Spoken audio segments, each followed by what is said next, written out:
ప్రభుత్వ భూమి ఖాళీగా కనిపించిందా స్వాహా చేసేయడం అక్కడ కామన్.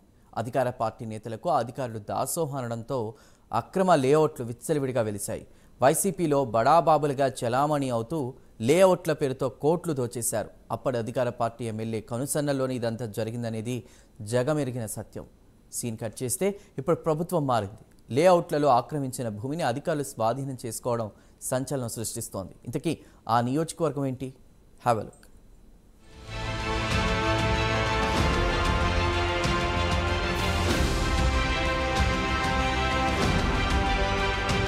నెల్లూరు జిల్లా. ఈ పేరు చెప్తే బడా కాంట్రాక్టర్లు, రియల్ ఎస్టేట్ వ్యాపారులు టక్కున గుర్తొస్తారు. జిల్లాలోని కావలి నియోజకవర్గంలో ఇప్పుడు భూముల వ్యవహారం కలకలం రేపుతోంది. గత వైసీపీ ప్రభుత్వంలో అధికారులు పట్టించుకోకపోవడంతో వందల ఎకరాల ప్రభుత్వ భూమి అక్రమ లేఅవుట్లలో చేరిపోయింది. వైఎస్ఆర్ కాంగ్రెస్ పార్టీలో బడా నేతలుగా చెప్పుకునే కొంతమంది నేతలు వేసిన లేఅవుట్లలో ప్రభుత్వ భూమి భారీగా ఉంది. గత ప్రభుత్వ హయాంలో అప్పటి ఎమ్మెల్యే రామిరెడ్డి ప్రతాప్ కుమార్ రెడ్డి కనుసన్నల్లో ఇదంతా జరిగిందని రాష్ట్రమంతా జరుగుతున్న చర్చ.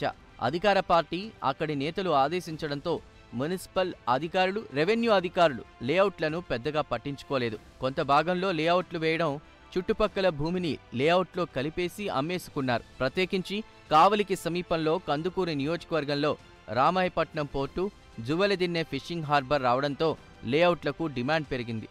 ఇక్కడ భూమి కొనుగోలు చేస్తే రాబోయే 5-10 ఏళ్లలో భారీగా ధరలు పెరుగుతాయని ఎక్కడెక్కడి నుంచో వచ్చి ఇక్కడ భూములపై పెట్టుబడి పెడుతున్నారు. ఆ రోజు ఎమ్మెల్యేలు ప్రభుత్వం మాది, మీరు ఎన్ని చెప్పినా కూడా పేదల భూములు ఆక్రమించుకున్నారంటే చెప్పినా కూడా అది ప్రయోజనం లేకుండా పోయింది. అంత దుర్మార్గంగా వ్యవహరించారు అధికారులు కానైతేమి, మన వైఎస్ఆర్ పార్టీ నాయకులు అయితేమి. ఎందుకంటే ప్రతి చూడండి ఒక్క కూడా 500 ఎకరాలు ఆక్రమించారు. ఆ మహేంద్ర అనే లేఅవుట్లో చూడండి ఎన్ని గుంటలు ఉన్నాయో, ఎన్ని సిజెపిఎస్ ల్యాండ్ ఉన్నాయో, ఎన్ని డీపాం పట్టాలు ఉన్నాయో, ఎన్ని పారంపోకు భూములు ఉన్నాయో అన్ని కలుపుకొని ఈయన రుద్రకోట నుంచి గ్రావెల్ తీసుకొచ్చి చల్లుకొని కోట్ల గడిస్తున్నారు. కోట్ల గడించండి, మేమేం కాదంట్లా. పేదోడికి న్యాయం జరగాలి కదా. ఏమైనా పేదోడు అమ్ముకున్నాడా? చెప్పులేండి. మీరు ఆక్రమించుకున్నారు, అధికారం ఉంది, అధికార పార్టీ ఉంది, అండ ఉంది, ఆ విధంగా అండ చూసుకొని ఆక్రమించుకున్నారు. ఇప్పుడు ప్రభుత్వం మారింది. ప్రభుత్వం మారినప్పుడు న్యాయం కోసం విచారించాలి కదా. ఎంత ప్రభుత్వ భూమి ఉంది, ఎంత సిజేపీఎస్ ఉంది, ఎంత డీపాం పట్టు ఉంది, ఎంత గుంటలు ఉన్నాయి, ఎన్ని కాలువలు ఉన్నాయి, ఎన్ని గట్టులు ఉన్నాయి, అన్ని తేలాలి కదా.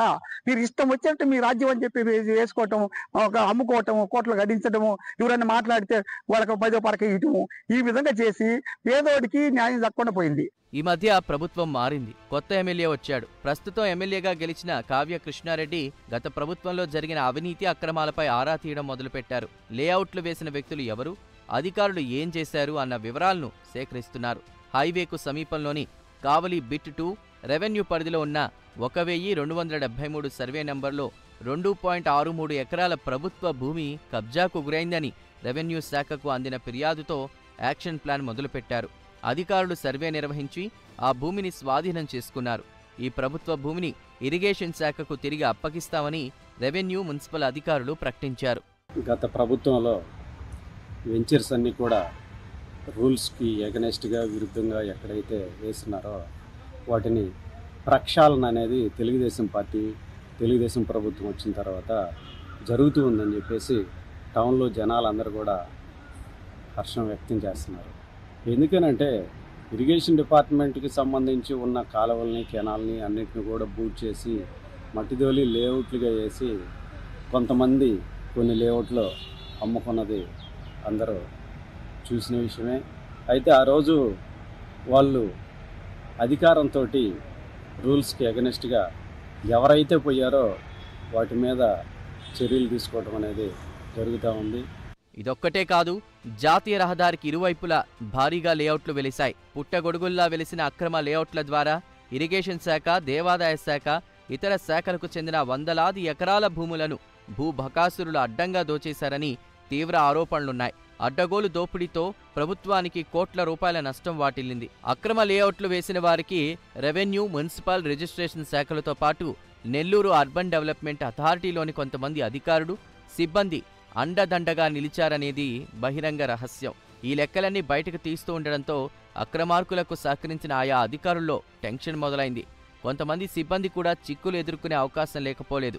అయితే ఈ లొసుగుల గురించి తెలియక ఆ భూమిని కొనుగోలు చేసిన సామాన్యుల పరిస్థితి ఏంటన్నది ప్రస్తుతం రాష్ట్ర వ్యాప్తంగా హాట్ టాపిక్ అయింది.